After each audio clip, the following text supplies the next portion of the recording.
Thanks for the applaud. I will not waste time, but to call upon Minister Zulu to come and provide his paper. The minister has already been introduced earlier, so I shall not bore you with that again. Minister, please give a big hand.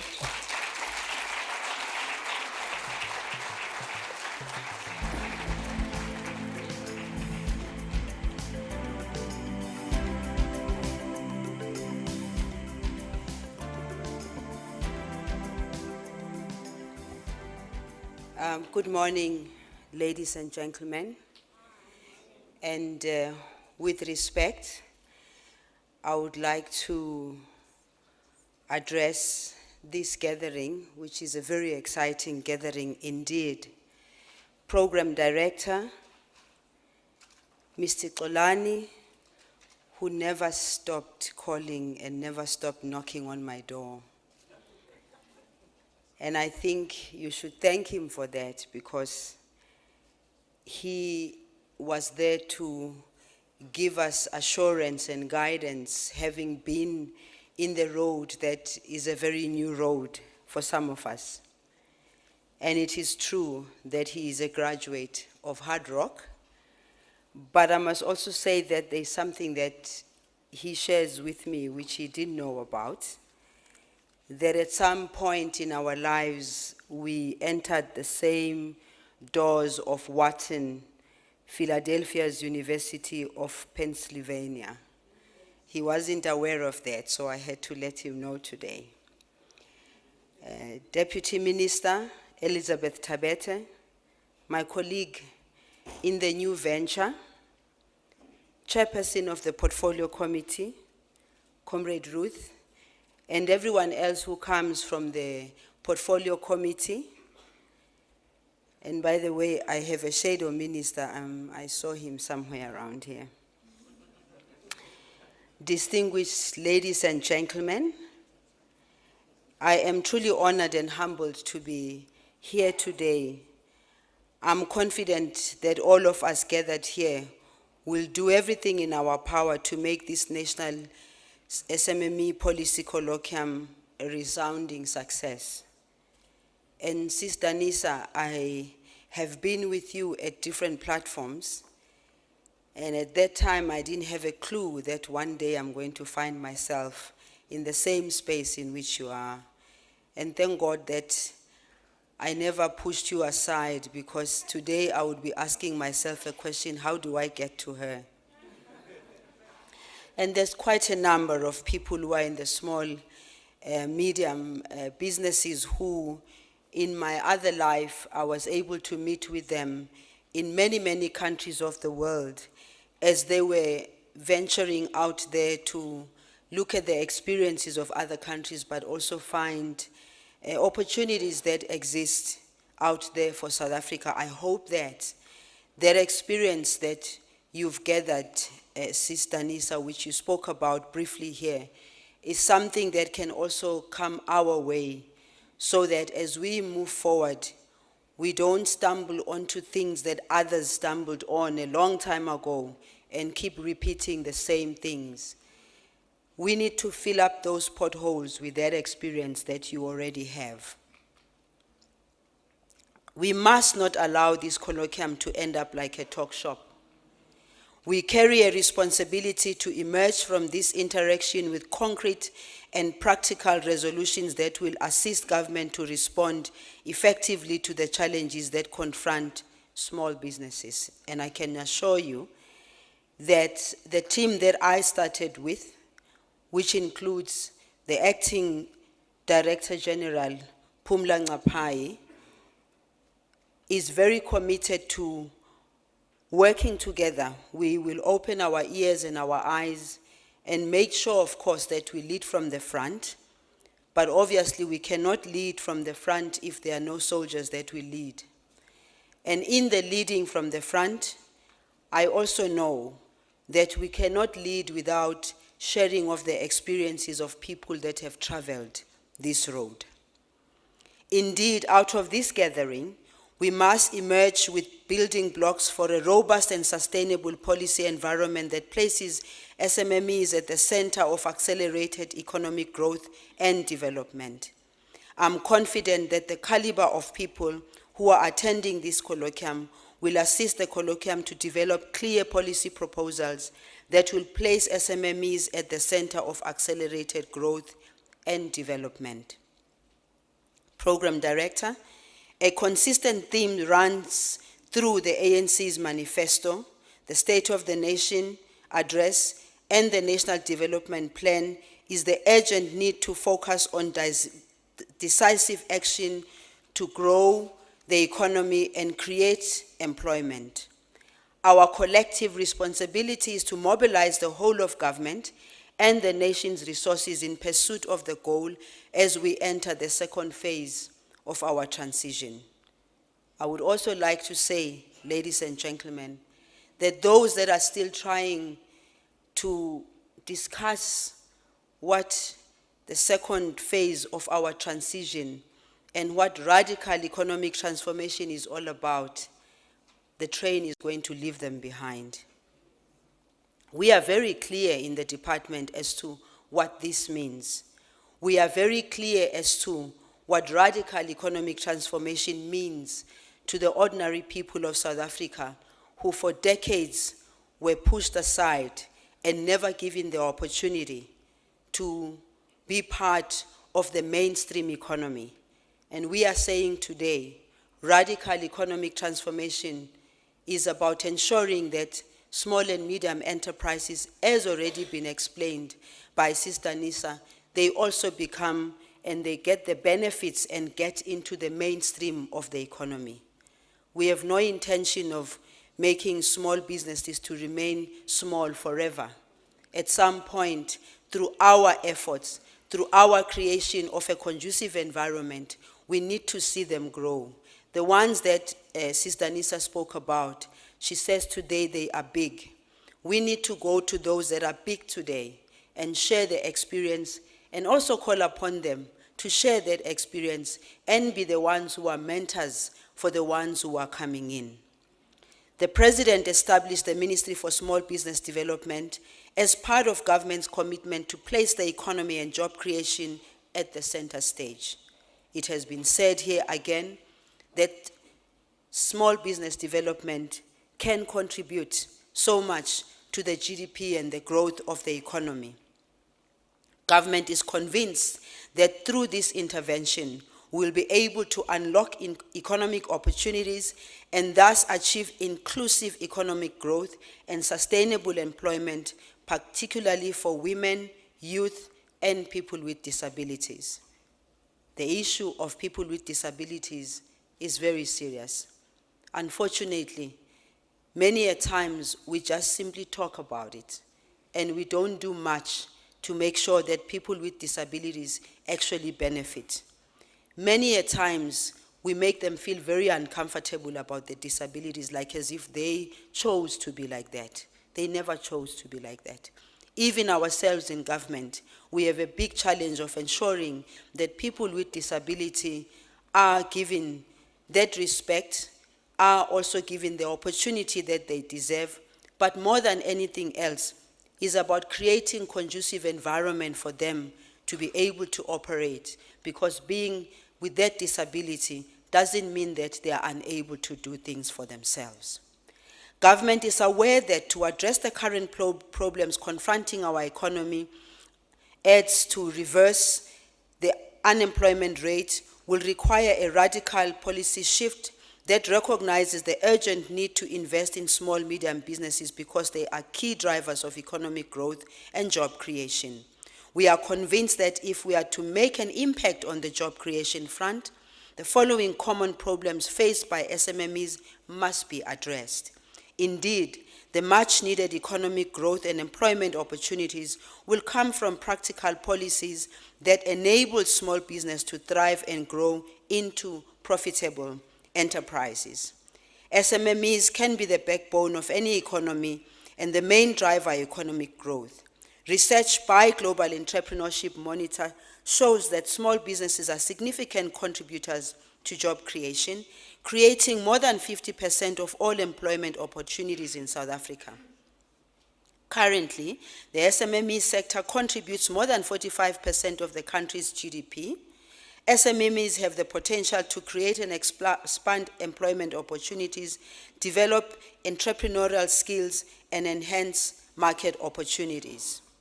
Compared to the rest of Africa and the world, the statistics are showing, South Africa is said to have the lowest entrepreneurship activity. This means our country is yet to see the true value and benefits of SMMEs, and it is our responsibility as a department to make sure that we show that value. And I must say to you, since we came into office, colleagues in the cabinet and almost everywhere that I go, there seems to be an understanding, finally. There seems to be an understanding of the importance of SMMEs. When I came into this department, of course, I was green behind the ears as far as what this is all about.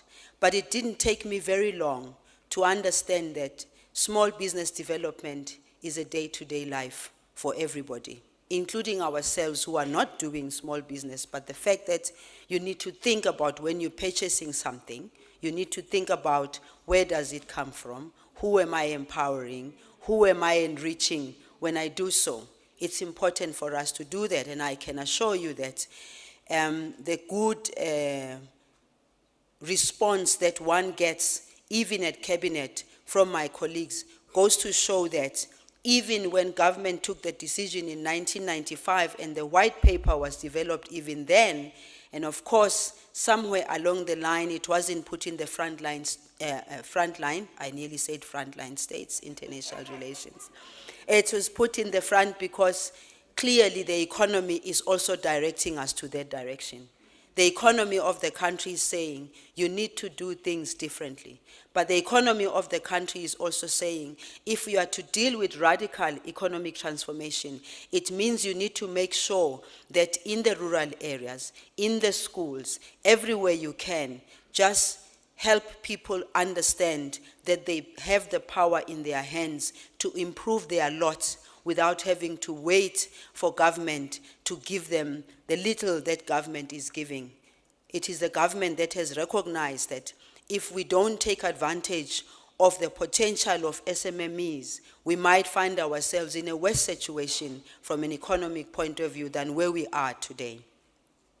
Program Director, it is important to note that because of the different needs of small business sector, government's policy intervention will have to take into account this diversity.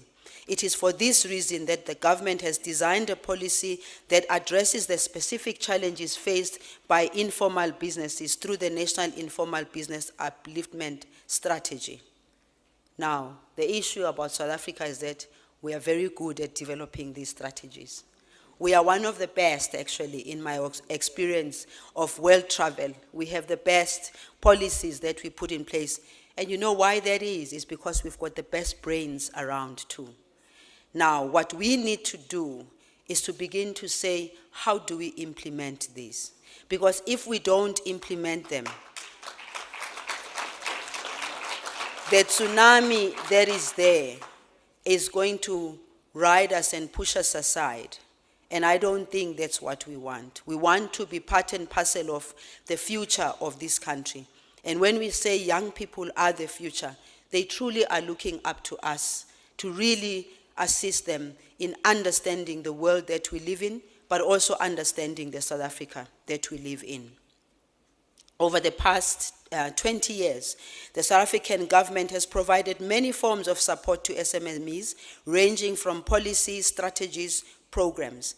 I have consistently argued that there is no need for new policies. As we reflect back and assess this intervention, I can assert without any fear of contradiction that we need effective and practical implementation of existing policies and strategies. After 20 years, we are now able to identify what is possible for SMME development. It is very clear, ladies and gentlemen, that if we can pull out from the drawers, from the books, and from everything that has been written, from everything that is on the table, it will only take us not a very long time to know what of what is existing is not good. It's a question of how do we change what we think is not good. Just as an example, the other day, I was watching the news and I was seeing what was happening in Bara and the police taking the wares of the people that try to eke a living on day to day on the streets. And when I inquired as to what is it that really gives them the power to do so, I was told that, yes, Minister, you are the one that has been telling us that compliance is very important. Yes, I do believe that compliance is very important because we are a country that wants to see order.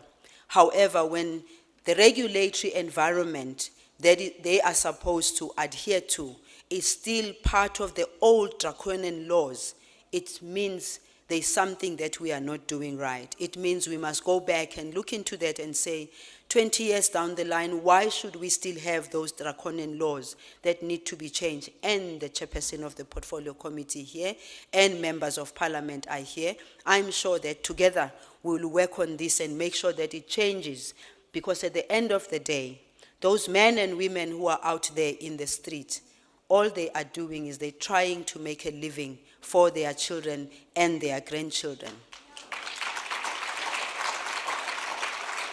It's obviously important for us, as Sisbaloy said earlier on, that we need to make sure that between ourselves in government, from national, provincial to local, there is coordination that is consistent.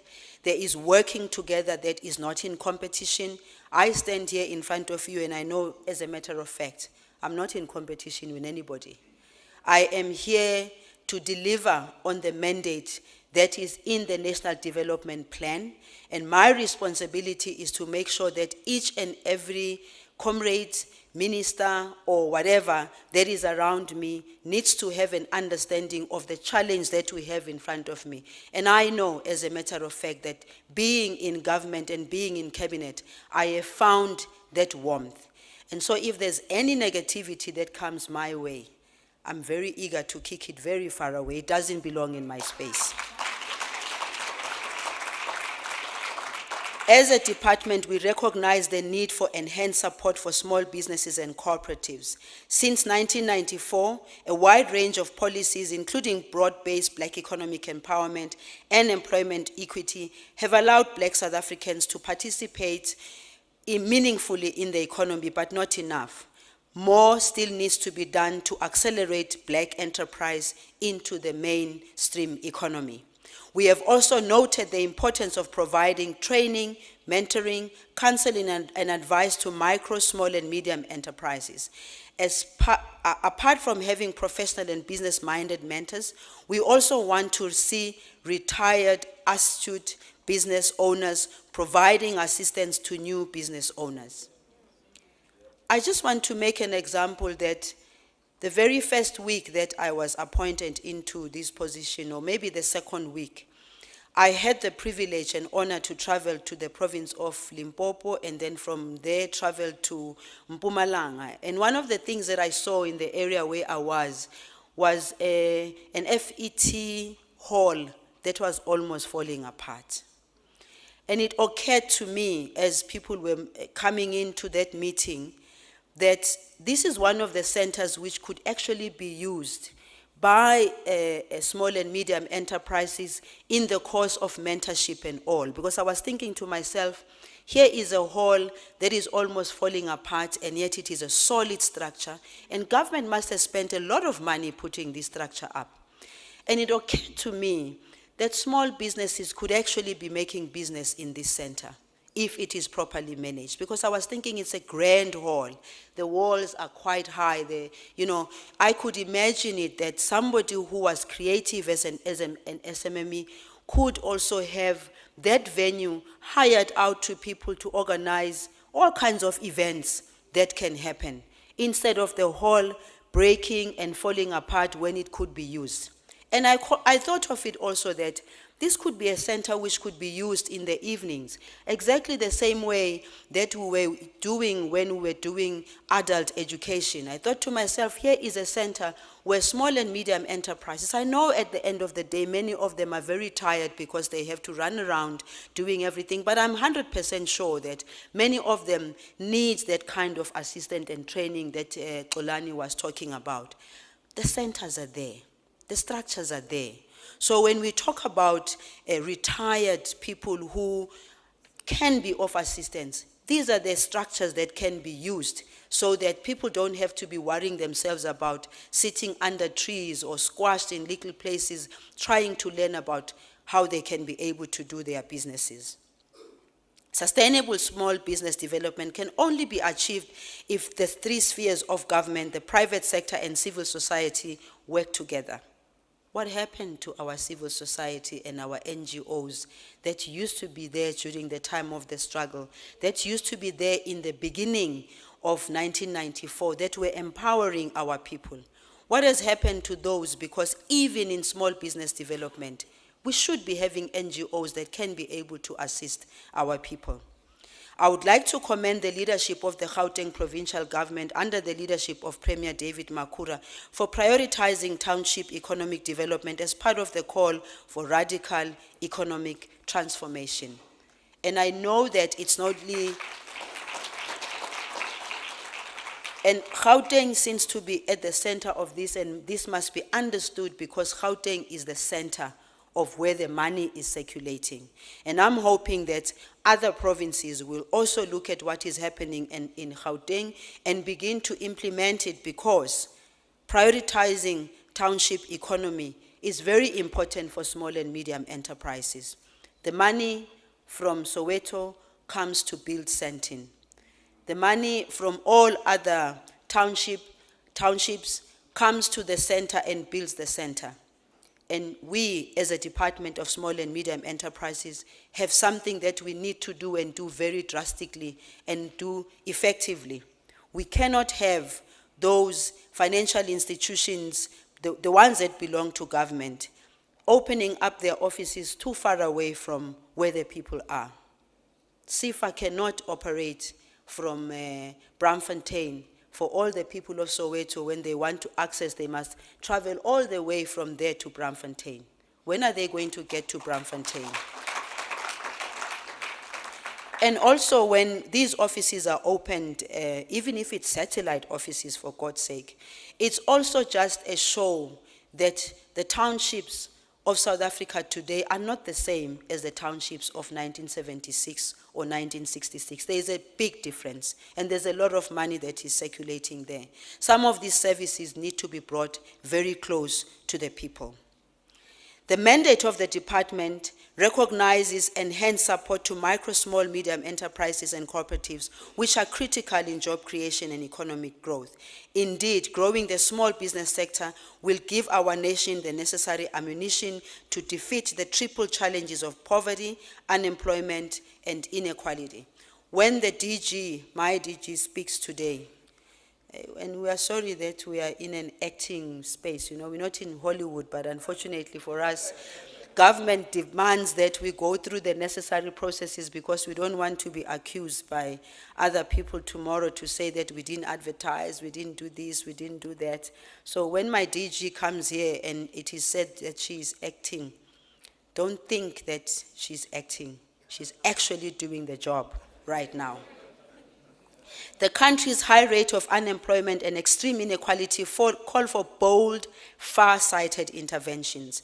The National Development Plan is the vehicle which will address poverty, unemployment, and inequality, provided the National Development Plan does not end up being a beautiful document that sits in our drawers without any practical plans to implement. It sets an ambitious aim to treble the size of the economy by 2030. Of course, a daunting challenge that will require our collective contribution.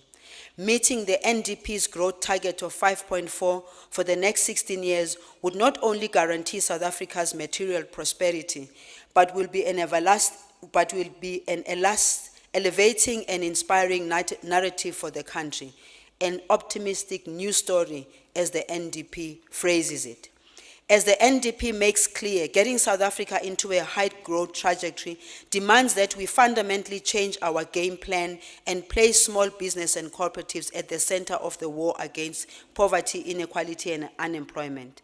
Developing a strong, growing SMME community is a cornerstone of the NDP's vision. SMMEs are expected to be central to South Africa's job creation efforts. We are of the firm view that supporting the development of micro, small, and medium enterprises offers an important vehicle for sustainable social development. This is largely because these enterprises require limited financings to get started, since they cater mainly for needs of poor households. And I'm sure that the chairperson, when she deals with this, will go into detail because she's very passionate about this. Can be important incubators for emerging businesses and seed beds for indigenous entrepreneurship. Are typically labor-intensive and use domestically engineered, re-engineered technologies, implying that they can adapt easily to customer requirements and could, in the value chain, act as intermediaries between customers and large corporations. The government, with its regulatory and economic policies, including provision of infrastructure, notably energy, is going to be the greatest role player and facilitator for innovation and entrepreneurship in South Africa. Easing the regulatory burden is going to be key if we truly want to unlock the economic and job creation potential of SMMEs. Although developing and supporting the private sector is a key policy imperative, there has been limited progress in the areas of innovation, entrepreneurship, and small business development.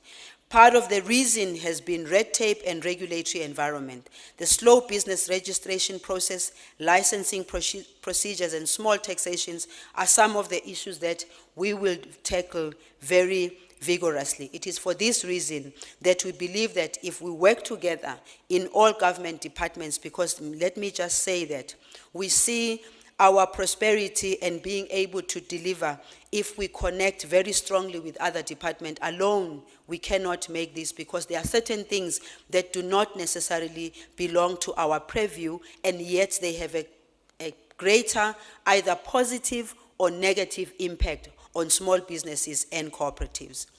With regard to access to credit and finance, I'm of the view that much can be done to ameliorate the situation for entrepreneurs, including support to microfinance institutions, savings clubs, and formulating policy instruments to regulate credit access to avoid small businesses being trapped in a vicious cycle, which Sis Danisa spoke about.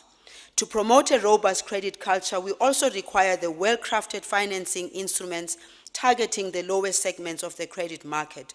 Poor access to credit has been identified as among the important obstacles towards small enterprises' ability to graduate into medium and large companies. May I also just say that I also believe, as Sis Baloyi said earlier on, that it's not just about the access to finance. It's also ensuring that our people understand the value of money. They also understand the importance of saving. They also understand what needs to be prioritized, because as a Minister of Small and Medium Enterprises, it disturbs me when I get a call from somebody that has been given a loan by government, who calls and says, hey, I got this amount of money from government and my business is collapsing. Minister, I'm just calling you to please ask your people to write it off. And I'm like, not in my space. If that was what was happening before, it cannot happen now. Because when government offers our people, when they come knocking on the door, and God, don't they knock on our doors? When they come knocking on the door, we need to make sure that we give them the necessary support, because we must understand where they come from. But at the same time, our own people also need to understand. They need to fold up their sleeves. They need to make sure that they work and work smarter and harder, because every penny counts. So when you get money that is supposed to assist you in your business, and you think that you're gonna go somewhere and buy the most fancy dress and the most fancy shoes from the very money that was meant for your business, you don't belong there. Poor infrastructure, notably transport, energy, and ICT, are key impediments to business growth. These add enormously to the cost of doing business. The 2014-2015 budget commits 847 billion over the next 3 years for infrastructure investment as part of the National Infrastructure Plan, the bulk of which will be for power generation and freight logistics. This will have an enormous impact on small business development with regard to market access and easing of doing business in the country and abroad. Our strategic intervention in this regard must accelerate market access for small business cooperatives. I am saying to almost all my colleagues in cabinet, each and every one of them has got something for small and medium enterprises. We will knock on those doors. If it needs kicking those doors, we shall do so.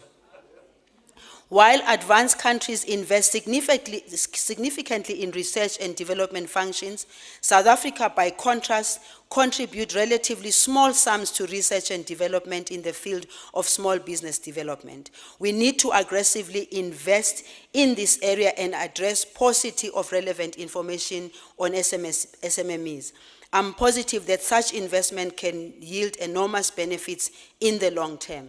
And I'm also aware of the fact that through institutions that are already existing, we need to partner with them because a lot of the information also sits with them. So we need to work together.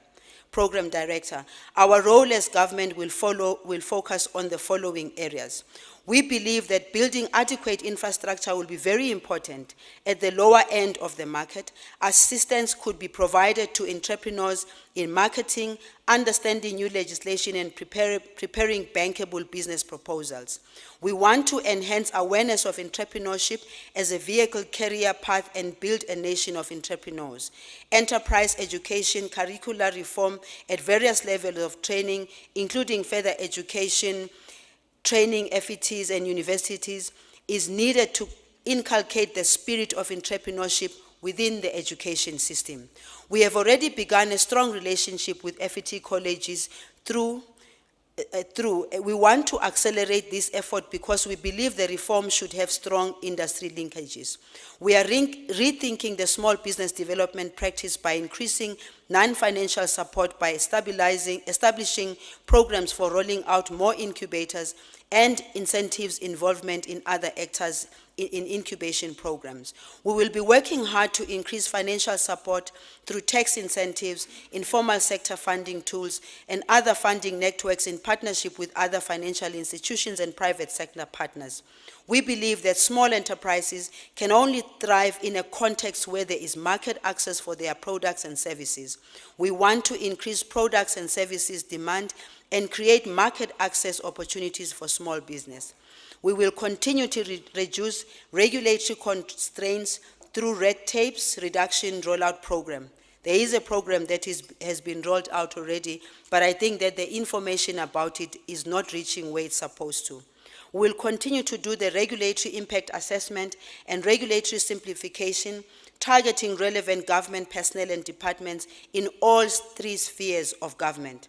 As government, we believe that partnerships should be created with the private sector to encourage entrepreneurship, BEE-based procurement opportunities and business support, as was already indicated by Sisbaloi. The private sector could voluntarily support the nurturing of young and emerging businesses and share professional expertise through already existing company-level enterprise development. Synergy will be needed across several different areas in order for small businesses to be able to grow and create jobs in the South African economy. We want to improve institutional framework for SMMEs development by ensuring a cohesive and integrated approach to all three spheres of government and stakeholders and role players across the various institutions. To big business, the story about us not wanting to work or not wanting to be close with government can never be true. this South Africa that we have today, yes, of course, the African National Congress led that liberation struggle, but there were many other people who contributed into that liberation struggle. So there is absolutely no way that ourselves in government would be pursuing a policy of pushing big business aside. There's just no way that this job cannot be done without you. However, in the process of creating this relationship, we want an honest relationship. We want one that does not just tick in the box. We want one that understands the social, economic transformation that the government is putting in place. We want one that understands that if black people do not get the opportunity which they got many years ago, something drastic will happen and they will even lose, not the legal, they don't have legal, they have a lot. They go to the banks looking very smart every day. They must understand that the responsibility of taking our people, black people in particular, young people and women, taking them out of poverty can only happen if we, who are in a better position, can act together and collaborate together and take this responsibility not as a responsibility of government. Big business cannot sit on the fence, and whenever there is a problem, they say to our people, go to your government, it's the one that's supposed to help you. We cannot afford in this South Africa to have a situation where it is just the government that has to take responsibility of building this country and improving the lives of our people.